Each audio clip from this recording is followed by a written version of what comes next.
हम कब तक सहते रहेंगे? सहने की भी कोई सीमा होती है। 1947 में भारत देश आज़ाद हुआ, हिंदुस्तान और पाकिस्तान का बंटवारा हुआ। ऐसे तो सारे मुसलमानों को पाकिस्तान चले जाना चाहिए।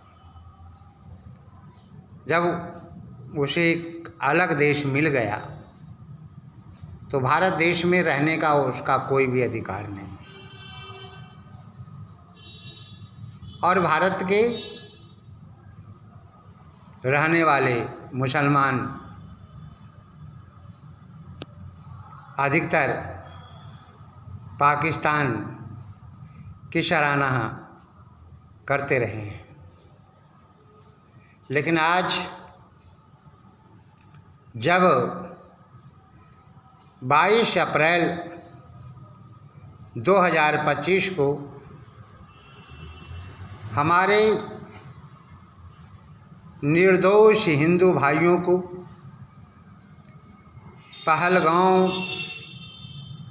पहलगाम कश्मीर में घूमने के लिए जो गए हुए थे, धर्म पूछकर, जाति पूछकर उन्हें मारा, पीटा और अंत में गोलियों से उड़ा दिया। क्या यही मानवता है? हम कब तक सहते रहेंगे? सहने की कोई सीमा होती है। 40 वर्षों से हम पाकिस्तान को समझाते आ रहे हैं, लेकिन पाकिस्तान ने तो एक संकल्प ले लिया है, कसम खा लिया है कि हमें पाकिस्तान से आतंकवाद पैदा करना है, आतंकियों को पैदा करना है।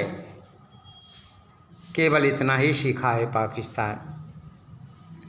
मानवता इसमें है नहीं, जबकि किसी भी शास्त्र में यह नहीं बताया गया है कि मानव मानव से घृणा करें, मानव मानव का दुश्मन बने। लेकिन जिसे पाकिस्तान को हम अपना भाई समझते आ रहे हैं और समझ रहे थे, अब तो ऐसा लगता है ये भाई कहलाने योग्य नहीं है और दुष्टों के साथ दुष्टता का व्यवहार अपनाने में ही हम लोगों का लाभ है, फायदा है। हम कब तक भाई मानते रहेंगे? हम भाई मानते रहें, लेकिन पाकिस्तान वाले तो भारत को अपना दुश्मन समझते आ रहे हैं। लेकिन अब सहन करने योग्य नहीं है, हम सहन नहीं कर पाएंगे। 22 अप्रैल 2025 को जो घटना पहलगाम में हुई, वो दिल दहलाने वाली बात है। कोई भी इसे सहन नहीं कर सकता है। क्या ये हमारे हिंदू भाइयों ने क्या बिगाड़ा था तुम लोगों के लिए? क्या यही तुम में मानवता थी? तुम्हारे आतंकवादी आए और मार करके चले गए। ये भी नहीं सोचा समझा तुमने कि ये पर्यटक लोग हैं, घूमने के लिए आए हैं। क्या पर्यटकों के ऊपर गोलियां चलानी ये अच्छी बात थी? नहीं। लेकिन तुमने ऐसा करके दिखाया और लगभग हमारे भारत के रहने वाले, भारत के विभिन्न राज्यों से जो घूमने के लिए आए हुए थे पहलगांव, लेकिन तुमने उन्हें जान से मार डाला। जाति पूछकर, धर्म पूछकर तुमने उसे मारा, सदा के लिए हम लोग भेज दिया। हम कब तक बर्दाश्त करेंगे? इसलिए मोदी जी ने जो फैसला लिया है वो सत्य में लिया है, सही लिया है, क्योंकि शास्त्रों का भी यही कथन है कि सठे साठम समाचरित, दुष्टों के साथ हमें दुष्टता ही करना चाहिए, क्योंकि दुष्ट लोग बातों से नहीं मानते हैं, लातों से मानते हैं, और लातों से जब नहीं मानते हैं तो फिर उन्हें जिंदा जला देना, जिंदा जला देने में ही फ़ायदा है, गोलियों से उड़ा देने में ही फ़ायदा है। ना बाज रहेगी ना बांसुरी बजेगी। हम कब तक बर्दाश्त करते रहेंगे? कब तक सहन करते रहेंगे? इसलिए मोदी जी को मैं धन्यवाद देना चाहूँगा और चाहता हूँ, मैं इन्हें बार बार नमन करता हूँ। हमारे देश के जो प्रधानमंत्री श्री मोदी जी हैं, जिन्होंने जो फैसला लिया है वो सही लिया है, और हम इनसे भी यही प्रार्थना करेंगे, मोदी जी आप पाकिस्तान से आतंकियों को मिटा दीजिए, क्योंकि ये लोग बहुत दिनों से हमें परेशान करते आ रहे हैं। हम मानवता की बात करते हैं, मानवता का पाठ सारी दुनिया को पढ़ाते हैं, हम इंसानियत की बातें करते हैं, हम मानवता की बातें करते हैं, लेकिन ये सब तो इतने शैतान हो चुके हैं, इतने कमीना हो चुके हैं जो कहने योग्य है ही नहीं। मैं कब तक बर्दाश्त करता रहूँगा? हम सब कब तक बर्दाश्त करते रहेंगे? निर्दोष हमारे हिंदू भाइयों के ऊपर आतंकियों ने जो गोली चलाई, वह निर्दोष हमारे भाई लगभग 27-28 भाई जो हमारे चले गए दुनिया से, उसने तुम लोगों का क्या बिगाड़ा था? वो घूमने के लिए ही तो गए थे। आज पूरा विश्व तुम्हारे कुकृत्य को देख करके जो है सब देशों से यही आवाज़ आ रही है, पाकिस्तान को छोड़ना मत। सारे लोग यही कह रहे हैं, सारे देश के लोग यही कह रहे हैं कि पाकिस्तान को छोड़ना मत, क्योंकि तुम तो आतंकवाद फैलाते हो, तुम आतंकियों को श्रेय देते हो और फिर उन्हें बचाते हो, छिपाते हो। लेकिन अब वह भारत देश नहीं है। अब भारत देश सशक्त भारत है, मोदी का भारत है, अमित शाह का भारत है, राजनाथ सिंह का भारत है, जयशंकर जी का भारत है, राष्ट्रपति द्रौपदी मुर्मू का भारत है। इसलिए पाकिस्तानियों संभल कर रहना, और यदि तुमने एक आँखें दिखाई तो हम तुम्हारे दोनों आँखें निकाल लेंगे। तुमने एक अंगुली दिखाई तो हम तुम्हारे सारे अंगुलियों को तोड़ डालेंगे। हम अब सहन नहीं कर सकते। सहन करने की कोई सीमा होती है। हमने देखा,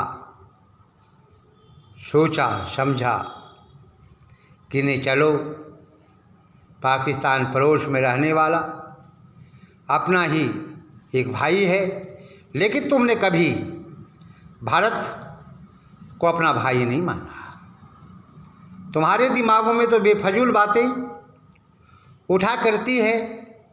तुम ये सोचते हो पूरे विश्व पर मेरा कब्जा हो, पूरे विश्व में इस्लाम धर्म का फैलाव हो। क्या यही मानवता है? अरे हम जिएं, दूसरों को जीने दें, इस प्रकार की भावनाएं हम लोग रखते हैं। लेकिन तुम तो इतने गिर चुके हो, इतने पतित हो चुके हो पाकिस्तान वालों, कि तुम केवल ये सोचते हो कि केवल हमारा ही उत्थान हो, हमारा ही कल्याण हो, हम केवल उन्नति करें और कोई दूसरा नहीं। पूरे विश्व में इस्लाम का बोलबाला हो, इस प्रकार की भावनाएं रखने वाले आप लोग हो। क्या यही मानवता है? हम स्वयं जीते हैं और दूसरों को जीने भी देते हैं। तुम तो केवल स्वयं के लिए जीते हो, दूसरों को मार करके। क्या यही मानवता है? इसलिए मोदी जी से मेरी यही प्रार्थना है, यही विनती है कि हे मोदी जी, आप जो कर रहे हैं वो ठीक कर रहे हैं। पूरा भारतवर्ष आपके साथ है, भारत की सारी जनताएं आपके साथ है।